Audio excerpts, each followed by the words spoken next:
Manchester City have come and humbled the champions at Anfield, ladies and gentlemen. We were beaten 4-1. It was a pathetic display, full of errors that gifted Manchester City goals. That doesn't take away from the fact that Manchester City thoroughly deserved their victory today. Congratulations to them. Congratulations to their supporters. But from my point of view, I am lost for words at the stupidity in major moments in this game from our players. Alisson didn't just mess up once. He didn't just mess up twice. Technically, he messed up 3 times. 4 if you include the goal that he conceded from Phil Foden. Here's what I'm talking about. Before the first incident when he gave the ball away that allowed City to get their second goal, he nearly gave it away when he tried to pass it to Fabinho. Fabinho got him out of trouble and then he whips it out straight left hand side, gives it straight to City. Then 5 minutes later, less than 5 minutes, he does it again. Then fairness to Phil Foden, he scores his goal, the game's done and buried, Manchester City move on. But that is an absolute pathetic performance. Pathetic display, pathetic defensively, pathetic in possession. We gifted the title to Manchester City and we go off without a whimper. We give up our title race with a whimper. Just go off and allow Manchester City to sail into the sunset. No fight, no balls, no courage, nothing that we've seen from this Liverpool team in recent years. It could be down to fatigue, and I'm not giving up on this group and I'm not giving up on the manager, but there is no excuses when you've gotten yourself back into a game via a penalty, you've gotten it back to 1-1, you've a chance to push on to win it, and we gift them goals. Gift them. The fourth one, I still think Alisson should have saved it. Not taken away from Phil Foden. He done his part very well. Credit to the young man. But from our point of view, ladies and gentlemen, that was nothing short of pathetic. I almost broke my new computer.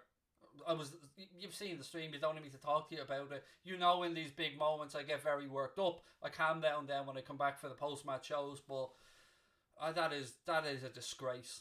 An absolute disgrace. Serious question needs to be asked about these players. Mentally, it was utterly pathetic, disgraceful, said Daniel Lavin. And look, it's so difficult to come on here and speak about these players that have delivered us so much, who have brought us moments that we'll cherish forever and delivered us the Holy Grail. But you can't live off past glories.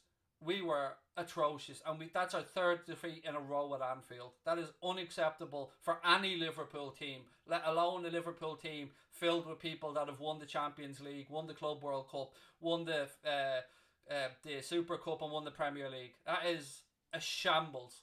Serious stuff needs to be done in the summer. We've the whole season left to see how Kabak gets on. We'll see how the rest of the players integrate as well.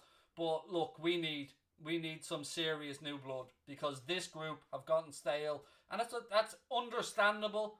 Football teams do work in 3 and 4 year cycles, so I get that point of it, and I understand that it happens. It happens to all the great sides over the years. It happened to City to a degree. It happened to Barcelona, Manchester United, Arsenal, Chelsea. It's happened to everybody.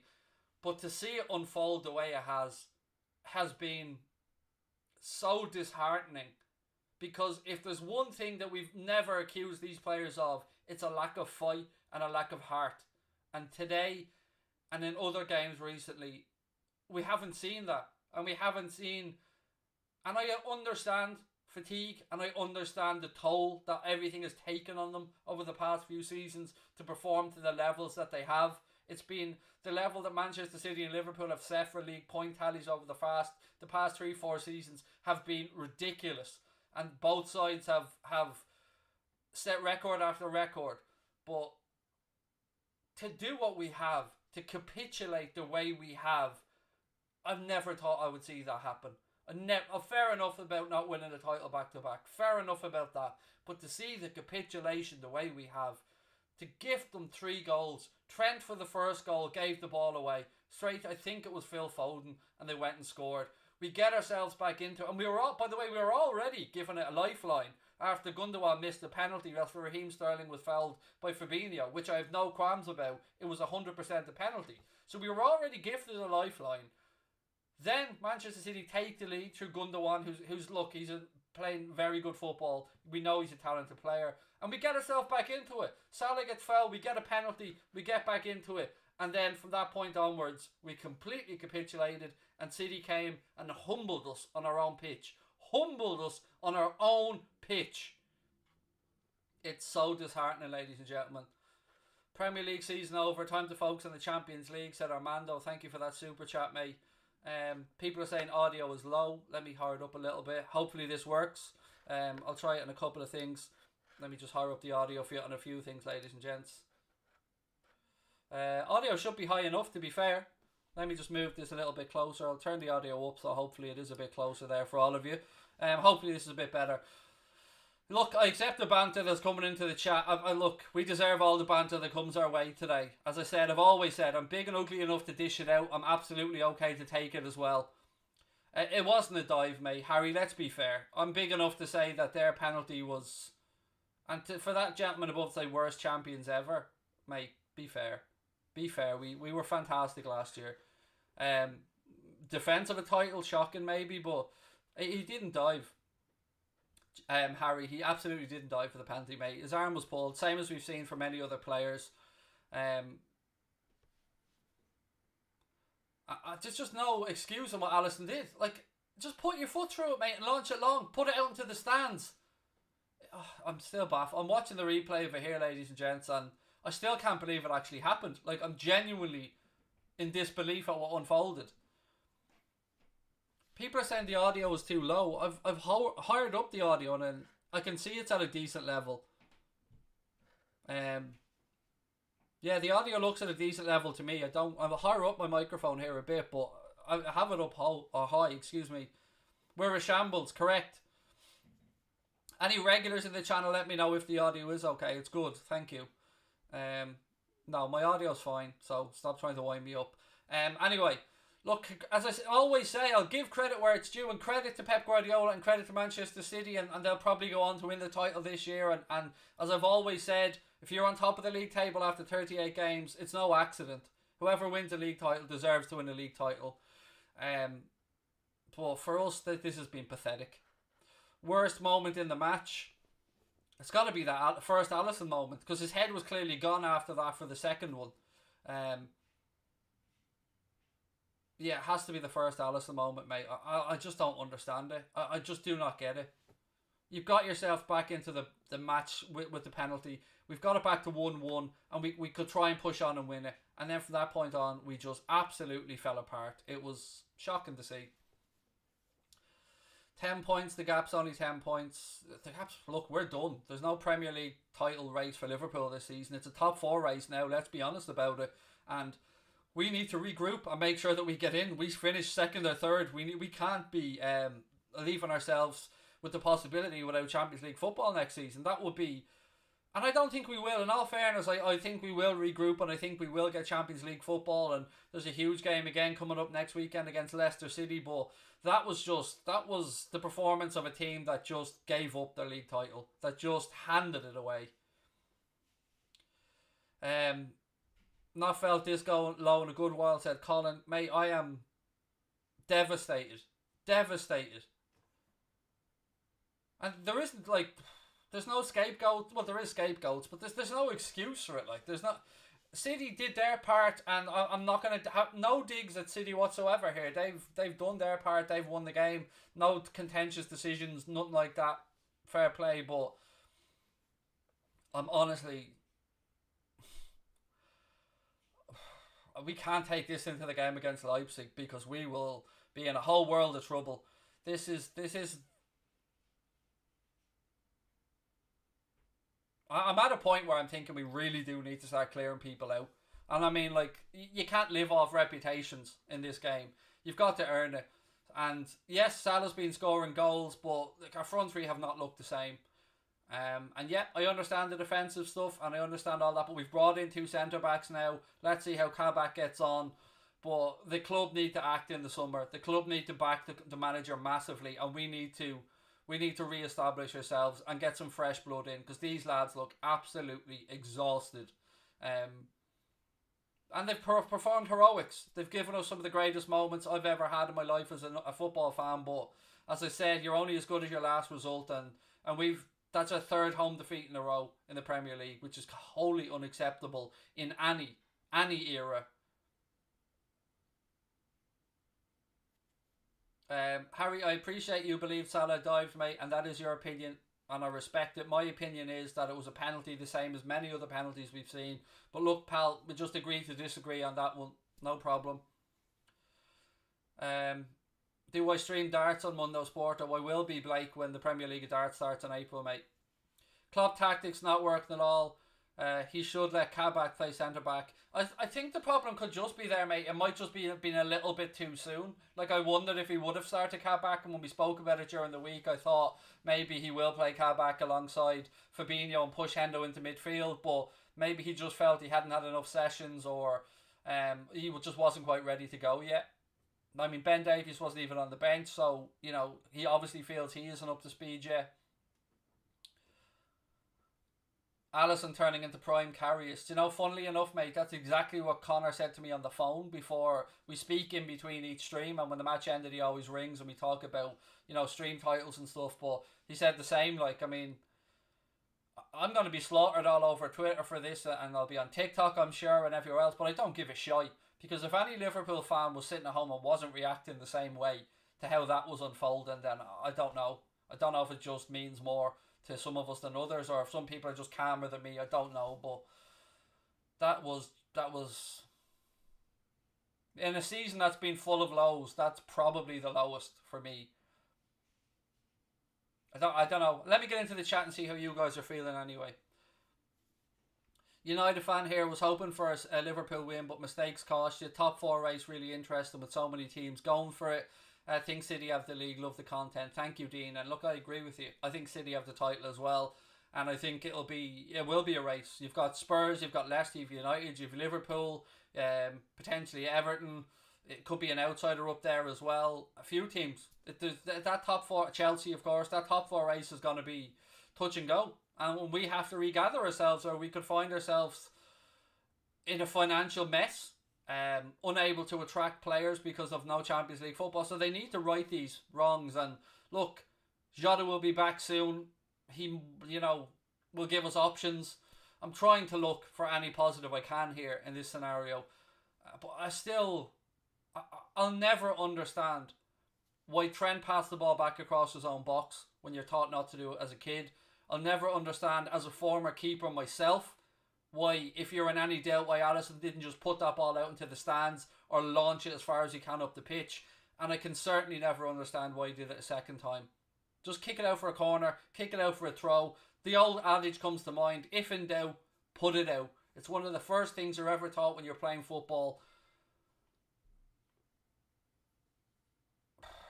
I've got nothing left to say. I honestly have nothing that I can say that's going to make any of us feel better.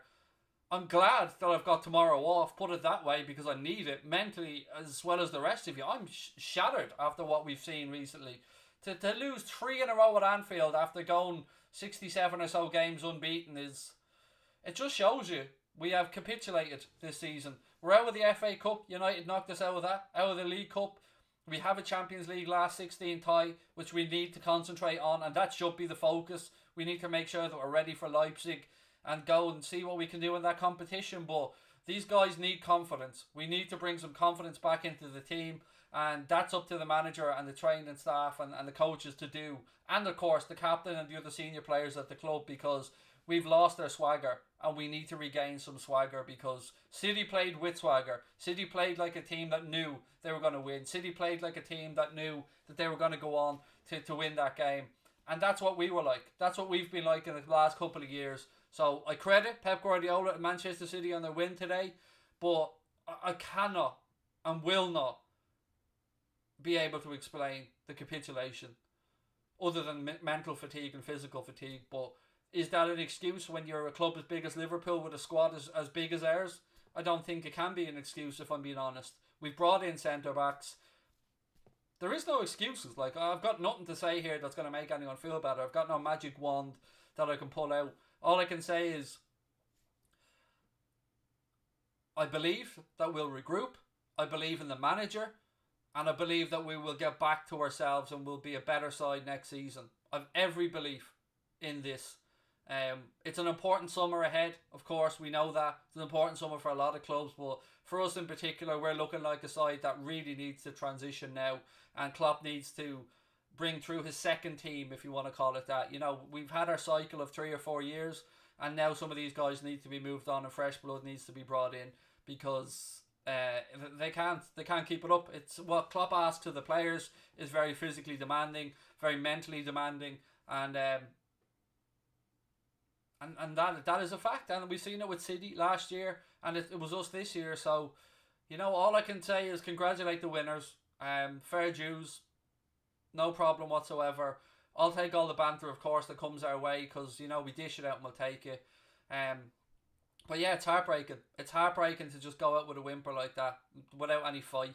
And there's something seriously wrong. I don't know if there's something behind the scenes we don't know about, or I don't know if it is genuinely fatigue, but there's something not right in that dressing room, and somebody needs to start asking questions, and answers need to be given, because this manager is a special manager, and I will not and never will be Klopp out.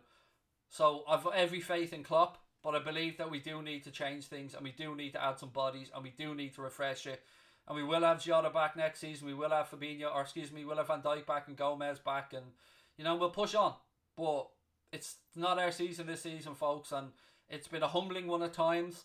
When we have been cocky, and look, we've every right to have been cocky, because we've been playing great stuff. But you got to take your licks as well as dishing it out, and, you know, it's part of the sport. So what I will say is, if you are an opposition fan and you're going to go on social media and rightly banter, please try and keep it to respectable levels, because, you know, whether you're having a pop at me or any other people, they're all human beings behind it at the end of the day. So enjoy your win and have your fun by all means, but let's try and remove some of the toxicity out of football, folks, because it's not needed in social media, and it's not needed. Banter is absolutely sound. We all love a bit of banter, and, you know, we take it on the chin, but don't get personal to people, because, you know, it's tough for a lot of people around the world where we are now. And look, ladies and gentlemen, again, just before I let you go, I just want to remind you again about the GoFundMe page for this young man. He's almost 3 years of age. He's a Polish boy. He's one of our subscribers' nephews. He needs a liver transplant, and he is very close to passing, unfortunately, and he needs that liver transplant soon. The hospital in Poland cannot perform the operation. The family frantically searched for hospitals. Brussels thought that they would be able to perform the operation. His father is a matching and willing donor. Brussels thought the operation was too risky, and the only hospital in the world that the family have found that have been able to perform this operation is the Chicago Children's Hospital. They have donated $1 million as a grant towards the family for the costs of it. As we know, medical care is very expensive in America. The family need to raise that remaining $800,000. The family are due to fly over on the 1st of March. If there's any way you can share that link, donate a quid or two, anything at all that you can do, because we could save a life. We can help save a life here. This young kid was born premature and hasn't had a childhood at all. He's been fighting since day one. His family haven't given up on him, and I'm never going to give up on him at my end, and I know our subscribers won't either. So there is a link in the description. If you can help out in any way, shape or form, folks, even if it's just sharing it on social media, please do it, because it's for a very, very good cause, and we could do something good here together. So look, I'm going to leave it on that as somewhat, I don't want to say a positive, but hopefully a bit of inspiration, because that young man's life is on the line. And, you know, football is one thing, but there's a child's life that we can affect here. So please, if you can share that link, if you can donate in any small way, anything you can do will be very greatly appreciated by both the family and all of us here at Anfield Agenda as well. I'm going to go off now. There was a couple of super chats I missed. Ross said only positives is that we United will win the league now, if that cheers anyone up. It's definitely not cheering me up, pal.